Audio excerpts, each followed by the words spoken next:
तो भाइयों और बहनों, आप सभी का स्वागत है आज के इस नए व्लॉग में। आज हम लोग बात करेंगे एमपीपीएससी 2024 के पेपर के बारे में, जो रिसेंटली संडे 23 जून को हुआ था। इस पेपर के कुछ क्वेश्चनों के बारे में हम लोग डिस्कस करेंगे और इन पर मैं अपना ओपिनियन बताऊंगा। यदि आपको भी लगता है कि ये क्वेश्चन पर आपको ओपिनियन देना चाहिए तो आप लोग कमेंट बॉक्स में दे सकते हो। और चैनल पर नए हो तो चैनल को सब्सक्राइब करना, लाइक करना, कमेंट करना और दोस्तों के साथ ये वीडियो शेयर करना। तो वीडियो शुरू करते हैं। अभी जो रिसेंटली एग्जाम हुई थी उसके दोनों पेपर मेरे पास अवेलेबल हैं। पहला है जीएस का और दूसरा सीसेट का। दोनों का सी वाला सेट मेरे पास है। तो पहले हम लोग बात करते हैं जीएस की।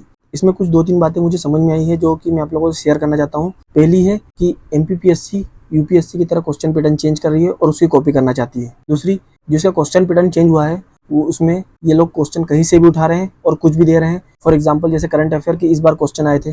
तीसरी बात यह है कि इन लोगों को खुद ही नहीं पता कि ये लोग क्वेश्चन कहाँ से और किस तरीके से उठा के दे रहे हैं। जो क्वेश्चन पेपर बना रहा है, यदि इनसे भी हम क्वेश्चन पेपर सॉल्व करवाएंगे कुछ क्वेश्चंस, तो इन लोगों से भी शायद ही बन पाएंगे ये लोग। और ये सारे क्वेश्चन मुझे तो लगता है सेंसलेस, इनका कोई औचित्य नहीं है।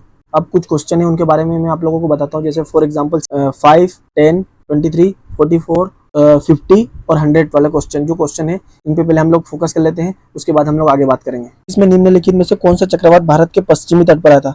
वर्ष 2021, 2 साल पुराना क्वेश्चन। क्वेश्चन नंबर 10, वर्ष 2021-22 में भारत में दालों के उत्पादन में किस राज्य का प्रथम स्थान रहा? ये भी 2021-22, 2 से 3 साल पुराना क्वेश्चन। वर्ष 2021-22 के अनुसार मध्य प्रदेश के क्षेत्रफल एवं उत्पादन की दृष्टि से अनाजों में गेहूं का कौन सा स्थान रहा? ये भी 2 से 3 साल पुराना क्वेश्चन। क्वेश्चन नंबर 44, वर्ष 2017-18 में भारत के सभी कारखानों का कितना प्रतिशत मध्य प्रदेश में स्थित था? ये लगभग 3 और 4 7 साल पुराना क्वेश्चन। नीति आयोग का इंडेक्स में भी उसके अंदर की चीजें क्या है? ये एक लास्ट वाला क्वेश्चन है 100 वाला, वर्ष 2017। ये भी 7 साल 8 साल पुराना क्वेश्चन है। इसको पूरा पढ़ते हैं। वर्ष 2017 में इसरो के किस सैटेलाइट लॉन्च व्हीकल के द्वारा एक ही फ्लाइट में 104 सैटेलाइट सफलतापूर्वक लॉन्च किए गए? ये भी 7 साल पुराना क्वेश्चन है। इन्हीं क्वेश्चनों के बारे में मुझे बात करना था आप लोगों से। और अब ये जो क्वेश्चन आप लोगों ने देख लिए हैं, आप लोग बोलते हो कि करंट अफेयर, तो करंट अफेयर में आप लोग मेंशन कर दो कि भैया आपके जन्म से लगाकर आपकी मृत्यु तक के जितने भी सारे करंट अफेयर है आप लोगों को पढ़ना चाहिए। ये बड़ी अच्छी बात कही आप। फॉर एग्जाम्पल जैसे यूपीएससी क्वेश्चन देती है करंट अफेयर के, वो लगभग 10 से 15 महीने या 2 साल के देती है। आप लोग पिछले 7 साल पुराने दे रहे हो, डाटा इवेल्युएट करके दे रहे हो। इतने सारे क्वेश्चन से पढ़ेगा कौन और इतना डाटा आएगा कहाँ से और इंसान कितना कितना याद रखेगा? और देखो भाई, मेरे को तो पता है, जो जेन्युइन पढ़ रहा है उसको भी पता है कि पिछले 7 साल का करंट अफेयर कौन पढ़ेगा, कहाँ से पढ़ेगा। लोग 1 साल का पढ़ोगे, 3 साल का भी कौन पढ़ेगा? ये बात तो आप लोग भी समझते हो। चलो जाने दो, अपन अपनी बात करते हैं।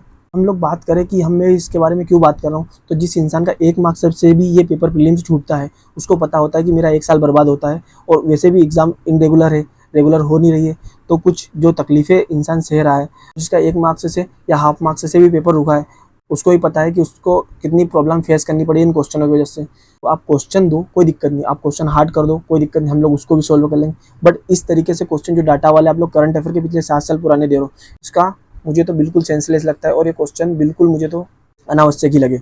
आप लोगों को क्या लगता है, आप लोग बता सकते हो। ओवरऑल देखा जाए तो लेवल बढ़ा दिया, जो कि काफ़ी अच्छी चीज़ है। कंपटीशन में जो पढ़ने वाले हैं लोग, उनसे ही कंपटीशन रहेगा, बाकी अच्छे पिक्चरों से सारे हट जाएंगे। क्योंकि ओवरऑल बात करें तो क्वेश्चंस जो हैं polity, geography, economy, art and culture, environment, जो भी सारे क्वेश्चन थे काफ़ी अच्छे थे। बट मुझे जो डाउट है वो सिर्फ करंट अफेयर को लेकर थी। और आप लोगों को क्या डाउट है आप लोग भी वो शेयर कर सकते हो। हम लोग जो पढ़ते हैं वो करंट अफेयर 10 से 15 महीने का पढ़ते हैं। 7 साल या 5 साल पुराना करंट अफेयर पढ़ना इम्पॉसिबल है, या पढ़ भी लेंगे तो उसको याद रखना इम्पॉसिबल है। क्योंकि एक स्टूडेंट एग्जाम को दे रहा है, उसके लिए इतना चीज़ें याद करना इज इम्पॉसिबल। क्योंकि 2 साल का करंट अफेयर पढ़ना ही मेरे हिसाब से, या जो मुझे लगता है, जो मैंने अनुभव किया, वो ठीक है। अब इस बार सीसेट की बात करें तो सीसेट में भी इन लोगों ने इतनी तगड़ी हिंदी दी हुई है, बोल सकते हैं, या इतना घटिया तरीके से हिंदी दी हुई है कि जिसको पढ़ने में ही आप लोगों को डर लगने लगेगा। लोग क्वेश्चन का लेवल बढ़ाइए ना, उसको इस तरीके से टफ क्यों कर रहे हो? ताकि उसका पैटर्न ही चेंज हो जाए, उसका लेवल ही या उसका वे ही अलग हो जाए। मैंने जो भी एवेल्यूएट किया, जो भी मुझे प्रॉब्लम्स लगी, मैंने आप लोगों के साथ शेयर की। आप लोगों को जो प्रॉब्लम हो आप लोग मुझे कमेंट बॉक्स में शेयर कर सकते हो या मैसेज कर सकते हो। और मैंने अभी तो मेरा आंसर किसी मिलाया नहीं है, बट जब भी मिलाऊंगा आप लोगों को शेयर कर दूंगा। ये वीडियो आएगी तब तक मैं मिला चुका हूँ। एक बात और है कि यदि इस पेपर में मुझे तो अनकम्फर्टेबल चीज़ें बहुत लगी और आपको भी कोई लगी हो तो आप लोग बिल्कुल ज़रूर से ज़रूर मुझे बताना। और यहीं पर करते हैं, मिलते हैं किसी ऐसे ही नेक्स्ट व्लॉग में। तब तक के लिए बाय, जय श्री राम, टेक केयर, ध्यान रखिएगा।